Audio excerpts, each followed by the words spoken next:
terminal, se eu mudar o bit da chave, o que vai acontecer aqui? Muda tudo aqui embaixo. Ou seja, se você não conhece a chave, você não tem como daqui retornar para a mensagem. Essa é a ideia geral de uma cifra de bloco. Ok? Quem sabe o nome de alguma cifra aí de bloco? Vocês já ouviram falar do 10? Talvez, né? 10 é uma cifra famosa. Já ouviram falar do AES? Quando vocês vão lá no ponto de acesso, vocês configurar a rede Wi-Fi, vocês não têm uma opção lá no seu guia tal AES? Com AES e tal. Aquele AES lá está dizendo o seguinte, que o ciframento ele vai ser feito utilizando a cifra de bloco AES. Ok? Que é uma das cifras, né? Existentes, talvez seja a mais famosa na atualidade. Você vai fazer a pergunta? Bom dia. Essa tabela, ela é fixa? Existe um padrão essa tabela já? Essa tabela, como é seu nome? Lucas. Perdão? Lucas. Lucas, né? Lucas. Quem define essa tabela é o projetista da cifra. Tá? O projetista da cifra, quando ele vai criar a cifra, tá? Ele inventa essas tabelas. Baseado em quê? Não tem uma ciência muito bem desenvolvida não, tá? Isso é algo que a gente ainda está criando. É igual cozinhar, né? Não, por que você botou uma pitada de tanto de pimenta e não botou 3? Não, porque assim, não tem razão. Então é muito da experiência do projetista da cifra. Tá? Agora, essa tabela ela é pública, tá? Ela é disponível. E poucas pessoas, assim, quem projeta cifra de bloco, só projeta cifra de bloco. No Brasil, se você tiver uma ou duas pessoas no máximo capazes de fazer isso, é muito. Tá? Eu trabalhei numa empresa chamada NTT, Nippon Telegraph and Telecom. E lá eu trabalhei com alguns projetistas de cifra de bloco. Não é minha área é criptografia assim, é outra área, né? Mas é algo muito específico, sabe? O cara passa a vida toda estudando as propriedades dessas tabelas aqui para ver como elas se refletem nas propriedades do cifrado, tá? Mas ela uma vez que você desenhou uma cifra, ela é fixa. Então, se você quiser implementar o AES em C, você tem que olhar a descrição dessas tabelas aí. Tá? Obviamente, pessoal, que esse procedimento tem que ser o quê? Reversível, né? Dado decifrado, você tem que conseguir achar, você tem que conseguir chegar na mensagem. Tá? Pessoal, uma cifra que foi muito utilizada é o DES, né, que chama Data Encryption Standard. Ele foi um dos primeiros padrões aí que foram definidos para a criptografia. Ele ainda é bastante utilizado. Ele não deve mais ser utilizado, por quê? Ele trabalha com blocos de 64 bits, tá? E a chave dele também é de 64 bits. Na verdade, não é de 64 não, ele é de 56 bits e ele tem 8 bits de paridade. Então, bits aleatórios mesmo tem 56 bits na chave. Qual o problema de você ter uma chave de 56 bits? Bem, tanto cifras de fluxo quanto cifras de bloco,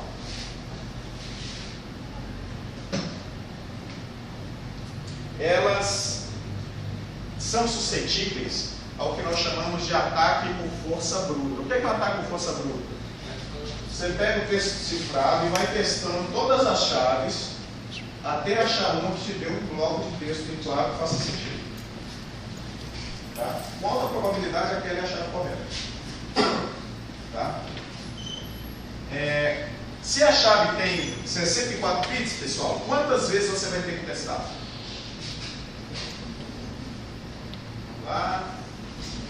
Se a chave tivesse 3 bits, quantas combinações você teria que testar? 2 a 3, que dá quanto? 8. Se a chave tem 64? 2 a 64. Tá? É um número grande ou pequeno? É um número grande, mas para os computadores de hoje não é tão grande assim não. Tá? A gente quebra uma cifra de 2 a 64 com pouco tempo, menos de uma semana, às vezes até em um dia de processamento, ou com hardware dedicado, ou com um bom computador, ou alguns bons computadores em paralelo aí, tá? Então, uma chave de 64 bits hoje não é mais recomendada. Então, o 10, o que aconteceu com ele? Ele caducou. Tá? Então, o 10 por ter caducado, o governo americano, né, na forma do NIST, né, o NIST ele é equivalente ao INMETRO lá dos Estados Unidos. Né? E o INMETRO de lá ele cuida de diversas coisas, inclusive das cifras. Né? cria padrão, não só para balança, né, tal, como o método aqui, né, mas ele cria padrão para cifras criptográficas que vão ser usadas. Né? E aí o Inmetro promoveu o método de lá, né, o LIST, promoveu um concurso para escolher, né, o substituto do DES. E vários lugares do mundo, né, fizeram propostas, o laboratório que eu trabalhava lá em Tóquio fez uma proposta e foi escolhido o substituto do 10. O escolhido foi uma cifra proposta por 2 professores belgas. Tá? O nome dessa cifra é chamada por eles de Rindle, que era a concatenação de 2 partes dos nomes desses 2 pesquisadores. Né? E esse, o Rindle, virou o AES, que é a abreviação em inglês de Advanced Encryption Standard, padrão de ciframento avançado, que seria o substituto do 10. Tá? E o AES é a cifra que é mais usada. Rapaz, eu acho que eu quebrei meu computador, ele é bom. Tá travando.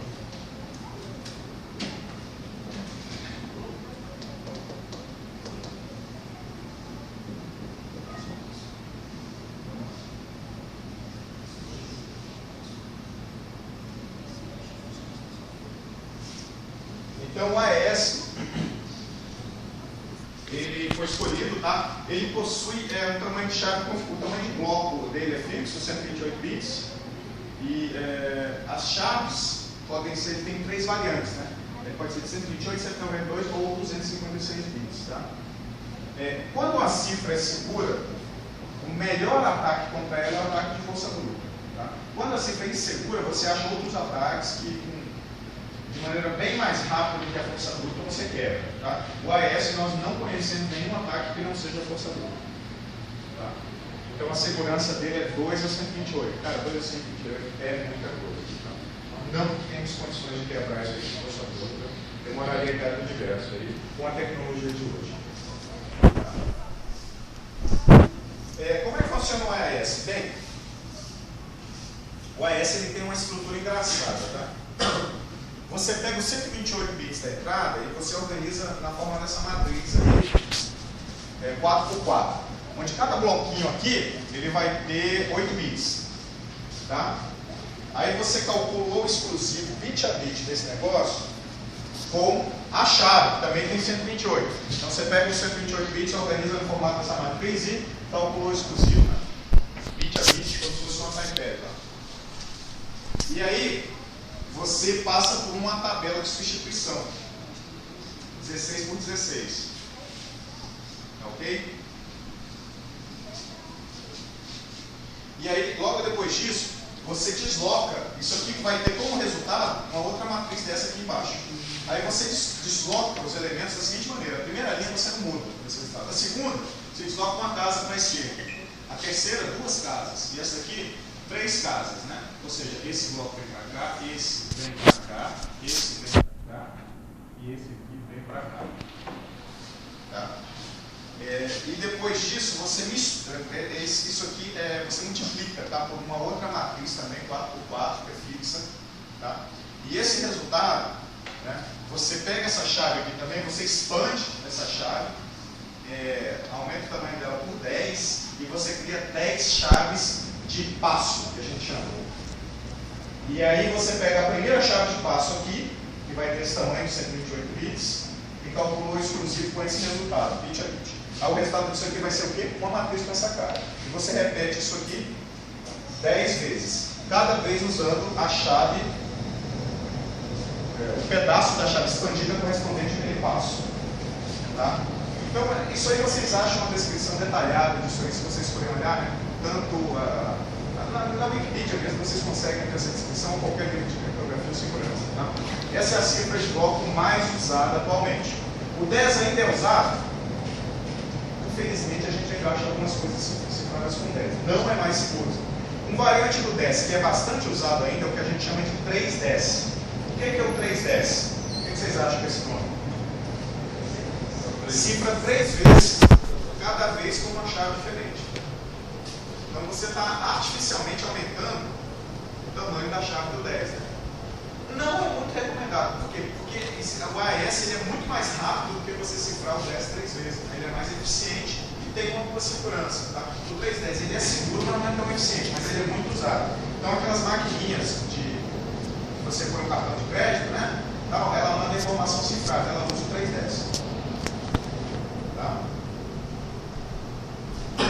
Então, pessoal, tanto cifras de fluxo quanto cifras de bloco são cifras siméricas. Tem a chave cifras e a mesma chave que decifra, elas têm que ser compartilhadas de alguma maneira.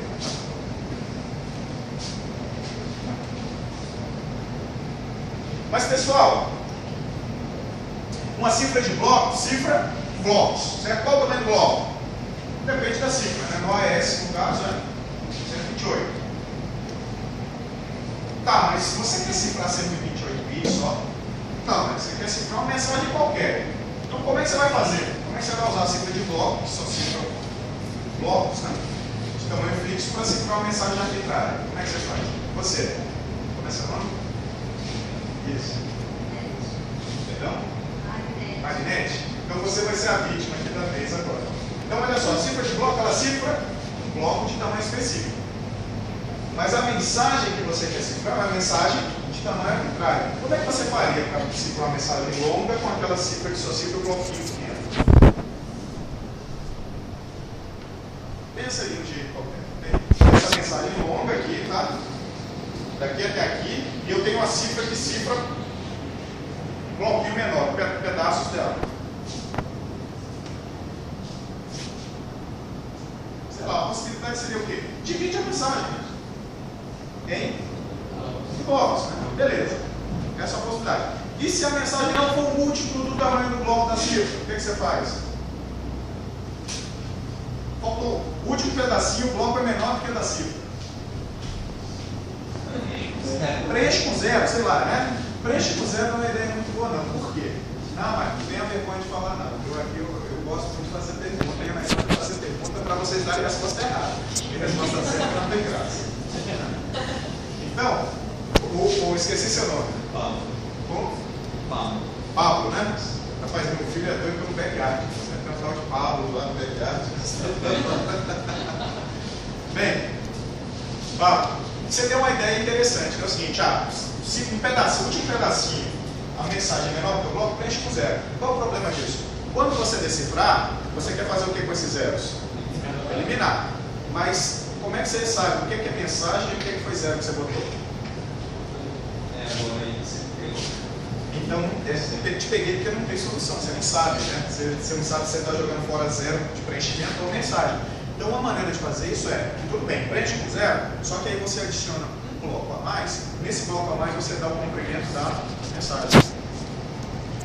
E aí você decide esse bloco a mais, vê qual é o comprimento da mensagem e sabe o que é que você tem que jogar fora, tá? Isso é quase certo.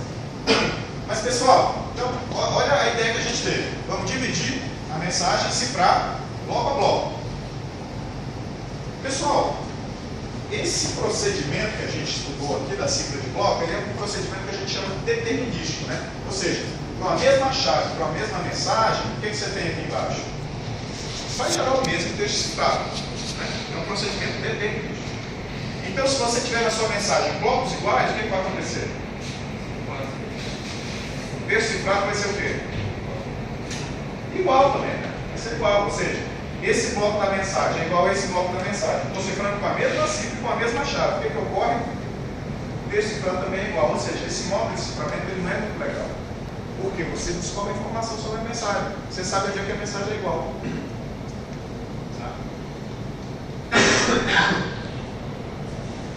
Isso é problemático? Muito. Tá? Vou dar um exemplo para vocês. Não, antes de dar esse exemplo, né?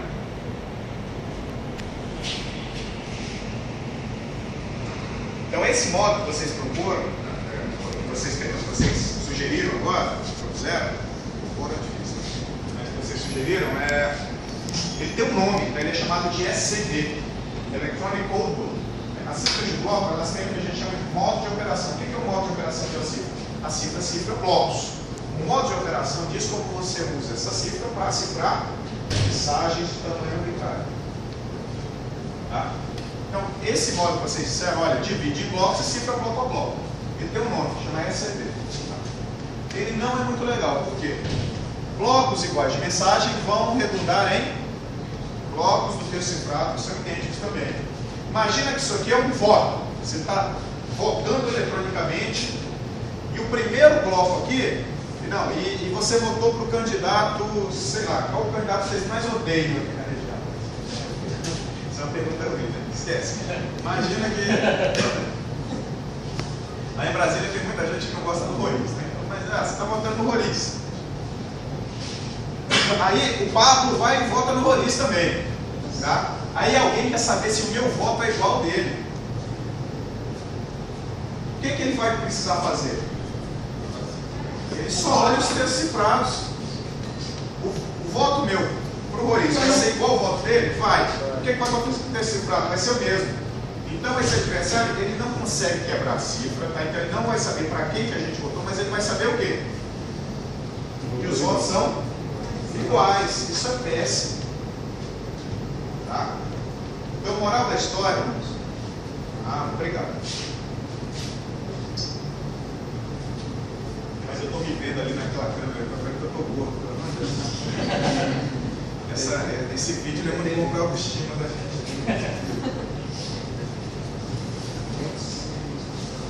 Pessoal, uma cifra que para mensagens iguais gera textos cifrados iguais é uma cifra determinística. Tá? O modo de operação onde isso ocorre é o modo de operação determinístico. O modo de operação determinístico é sempre inseguro. Por quê? Porque ele vai ter esse problema que eu falei para vocês. Vocês podem até não quebrar a cifra, mas vocês sabem que 2 criptogramas lá foi a mesma mensagem que foi cifrada.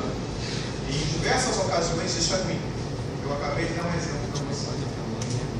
Então a gente precisa de alguma maneira resolver esse problema. A gente tem que ter um modo de operação que, para a mesma mensagem, ele consiga gerar o quê? Criptogramas diferentes. Como é que a gente vai fazer isso? Vou mostrar para vocês agora.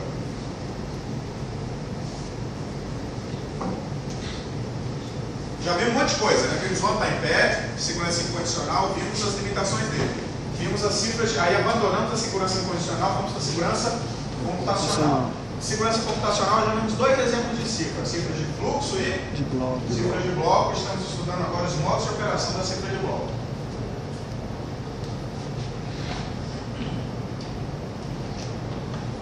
Bem, esse outro modo aqui, pessoal, ele é muito bacana.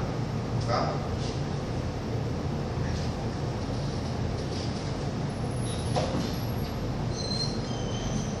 Se eu tivesse um pouquinho mais de tempo, eu mostrava para vocês na prática como é que faz isso aqui, tá? Eu vou ver se depois do intervalo eu mostro, tá? Como é que você pega uma mensagem, qual o texto cifrado que é gerado, né? Mas olha só, eu tenho uma mensagem. Esse outro texto, modo de operação, a gente chama de CBC, né? E ele funciona da seguinte maneira. Eu tenho um vetor de inicialização agora. Esse vetor de inicialização, ele é um conjunto de bits do mesmo tamanho do bloco da cifra de bloco. Tá? Então, no caso do AES, ele vai ter quantos bits? 128. E o vetor de inicialização ele é sempre escolhido aleatoriamente. Tá? Aí você vai cifrar a mensagem, você faz o seguinte: calcula o exclusivo do vetor de inicialização com o primeiro bloco de mensagem, como se fosse um one-time pad, né? Bit a bit calculou o exclusivo. Aí você cifra com a chave lá, com a sua chave. Gerou o primeiro bloco do texto cifrado. Aí você pega esse bloco do texto cifrado, primeiro, e calculou o exclusivo dele com o segundo bloco de mensagem. Tá? Bit a bit. Esse resultado você faz o quê? Cifra. Aí você pega este segundo bloco e calcula o exclusivo com o terceiro bloco. Calcula o exclusivo, cifra e assim por diante. Pessoal, olha só que coisa interessante. Suponha que eu vou cifrar 2 mensagens iguais, tá? Só que o que acontece? O vetor de inicialização ele não é escolhido aleatoriamente. Então, qual é a probabilidade para essas 2 mensagens o vetor vai ser o quê? Diferente, né? Então, 2 mensagens iguais, tá? Aí com uma eu uso um vetor de inicialização. Aí tem esse resultado. Com a outra, isso aqui vai dar diferente, não vai? Quando eu calcular o exclusivo, deve dar algo diferente aqui, não vai? Que vai dar algo diferente aqui. Que por sua vez, implica que algo diferente vai ser cifrado aqui. Implica que o segundo bloco vai ser diferente e assim por diante. Ou seja, nesse modo de operação, mensagens iguais podem resultar em quê? Textos cifrados diferentes. Então você olhando, te dou 2 textos cifrados e pergunto, é a mesma mensagem ou não? Você não sabe. Por quê? Por causa do vetor de inicialização. Ou seja, esse é um modo de ciframento que a gente chama probabilístico. Para a mesma mensagem ele consegue gerar vários textos cifrados diferentes. Pode falar. Esse vetor de inicialização, qual o formato dele? É um bit, uma mensagem? Pois é, o vetor de inicialização ele é exatamente igual a um bloco da cifra de bloco. Né? Então, se você está usando o AES, o tamanho do bloco de mensagem é quanto? 128 bits. O vetor de inicialização vai ser um bloco de 128 bits. Tá? Ficou claro? E o deciframento disso, como é que é feito? Bem, óbvio que para decifrar você também vai precisar do quê? Do vetor de inicialização. Então ele tem que ser enviado cifrado também. O primeiro bloco cifrado vai ser o vetor de inicialização. Do outro lado, o Bob decifra o vetor de inicialização com a chave que ele tem. E aí ele faz o seguinte.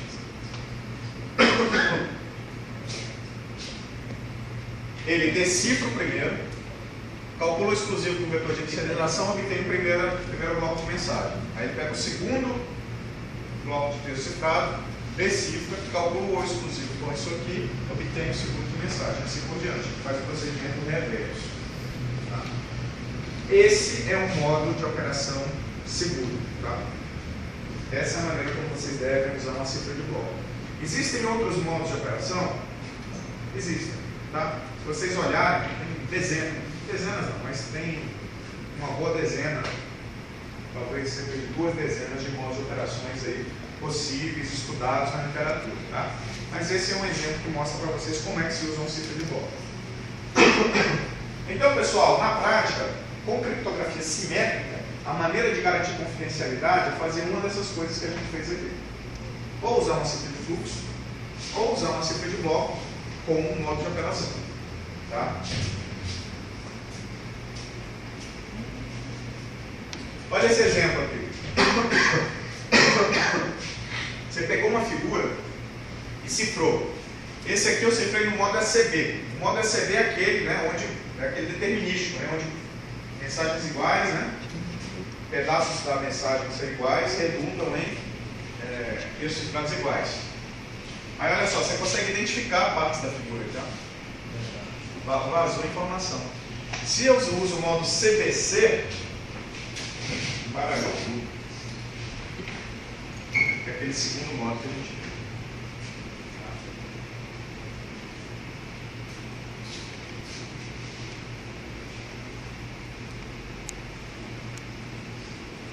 Bem, até agora, pessoal, estava tratando do quê? De confidencialidade, né? Esconder as coisas, né? Mas eu preciso garantir o que também, pessoal? Integridade e autenticidade, tá? Para garantir integridade e autenticidade, normalmente eu utilizo uma função de hash. Tá? Antes de explicar o que é uma função de hash, eu vou tentar mostrar como é que você garante integridade e autenticidade utilizando uma cifra de bloco. Eu vou voltar alguns slides aqui.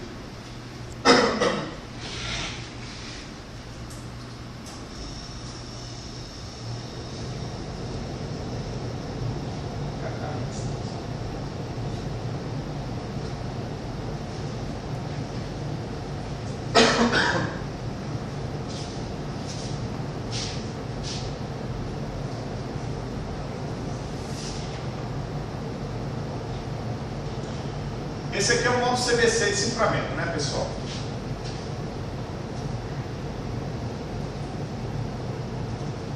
Olha só, suponha que eu tenha essa mensagem aqui, né, esse vetor de inicialização, ou suponha que eu tire o vetor de inicialização, tá? Tirei. Aí tem essa mensagem, blá, blá, blá, blá, blá, beleza. Gerou esse texto cifrado aqui, tá? Suponha que eu mude um bit aqui. O que vai acontecer, pessoal?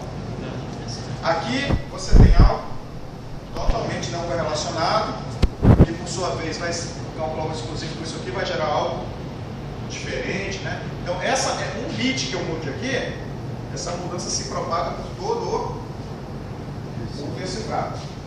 E se eu mudar aqui? Essa mudança se propaga por todo esse fato. Então, qualquer bit que eu mude na mensagem, eu sempre vou sentir os efeitos dessa mudança no último bloco aqui. Vocês concordam? Eu agora vou garantir integridade e autenticidade utilizando essa propriedade aqui. Tá? Vou fazer o seguinte.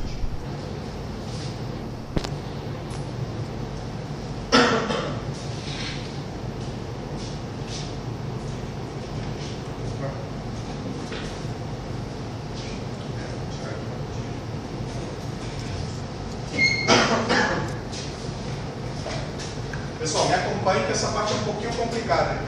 Eu não sei se tem como desligar temporariamente isso aqui. Tem que ser.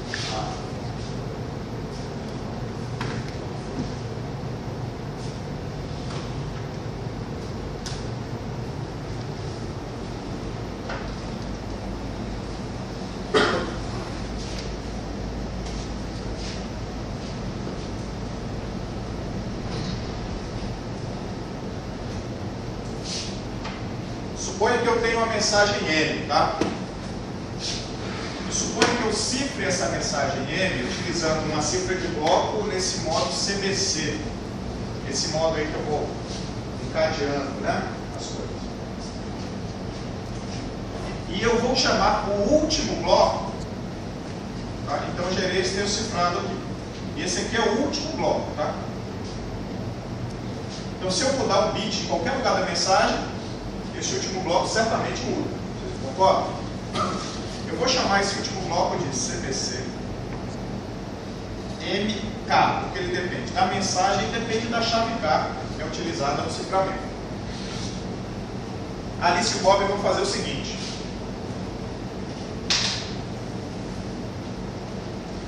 Eles não estão interessados em confidencialidade agora. Tá? Eles estão interessados em integridade, ou seja, eles querem garantir que a mensagem não foi modificada. Eles estão interessados em autenticidade. E como é que eles podem garantir isso? Eu vou mostrar uma maneira. A Alice e o Bob compartilham a chave K. A Alice pega uma mensagem M e ela calcula, tá? Ela cifra essa mensagem M no modo CBC e joga fora tudo e pega somente o quê? O último bloco. E ela envia isso aqui também. E ela envia para o Bob. Tá ok? Enviou aqui. O Bob, ao receber isso aqui, ele vai pegar ele, tá? Ele tem K? Tem. Então ele consegue calcular também quem, pessoal? O último bloco.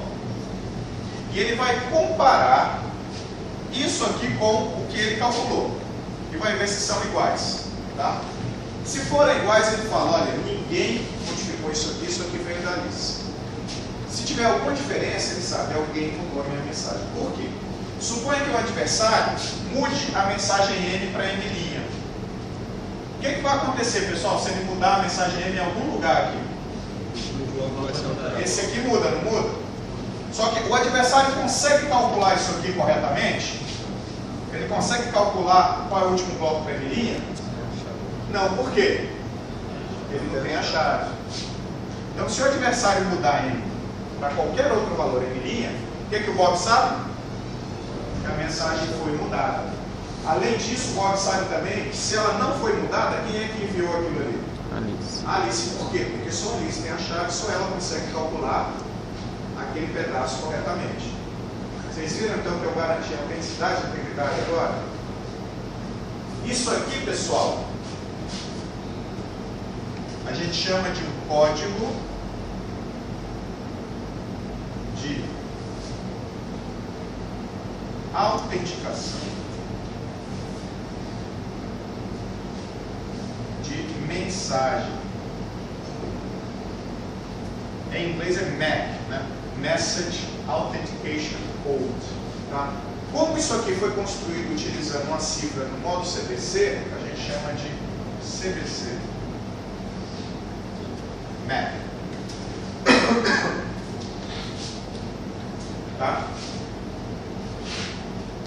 Então, que bacana, né? Então, o CBC MAC, com ele, né?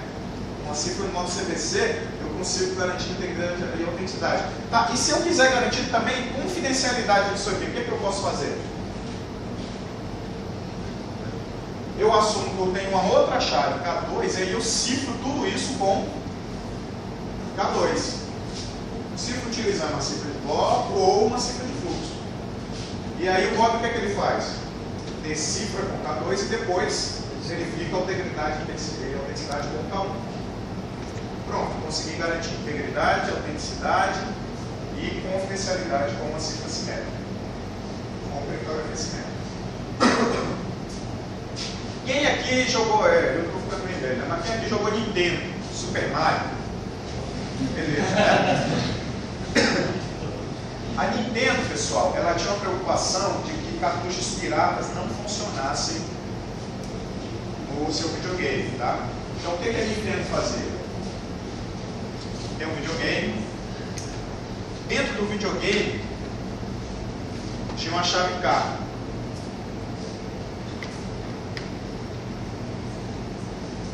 E você digitava no perdão, você colocava um cartucho aqui dentro do videogame, tá? Aí, esse videogame, esse cartucho, se ele fosse original, ele tinha uma chave K também aqui dentro, tá? Aí o videogame fazia o seguinte, ele mandava uma mensagem M para o cartucho, falava, ó, tá aqui essa mensagem M, cartucho. Aí o cartucho ele tinha que responder CBC de MK. Se o cartucho tivesse a chave K mesmo, o que acontecia? Ele conseguia responder. Se ele não tivesse a chave K, fosse um cartucho pirata, ele não conseguia responder. Então essa era a técnica usada pela Nintendo para evitar que cartuchos piratas fossem utilizados. Ele utilizava esse CBC MAC. Tá? Obviamente isso é um sucesso, né? Por um tempo, o que aconteceu? A SEGA fez uma engenharia reversa no videogame do cartucho e roubou essa chave K. Isso redundou numa ação judicial que se estendeu por um bom período nos Estados Unidos. Mas só para mostrar uma aplicação disso aqui que a gente viu. Né? Bem, posso voltar para a tela? Qual é a hora do intervalo aqui, pessoal? Às 10. Então tem mais tempinho aqui.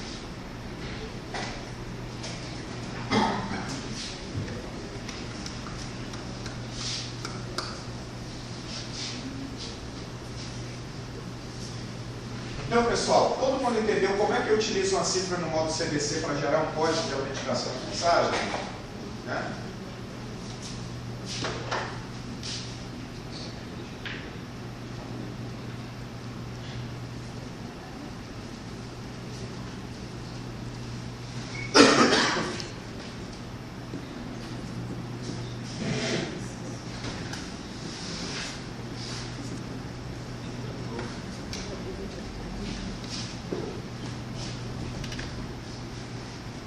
Então, olha só, pessoal, olha só.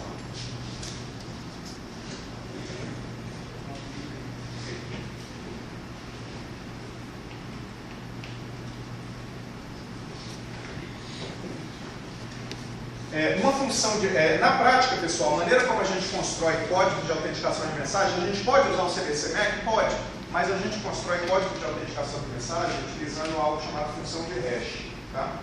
Já você vai ver essa função de hash. Bem, a função de hash, ela pega como entrada uma mensagem M qualquer, tá? Pega uma mensagem M arbitrária e ela mexe, calcula o negócio, então ela gera uma saída. Tá? A função de hash não tem chave nela. Tá? Ela, a partir da mensagem ela gera uma saída. E para a mesma mensagem ela gera a mesma saída. Tá? E ela tem algumas propriedades. Primeiro, a saída é sempre do mesmo tamanho. Tá?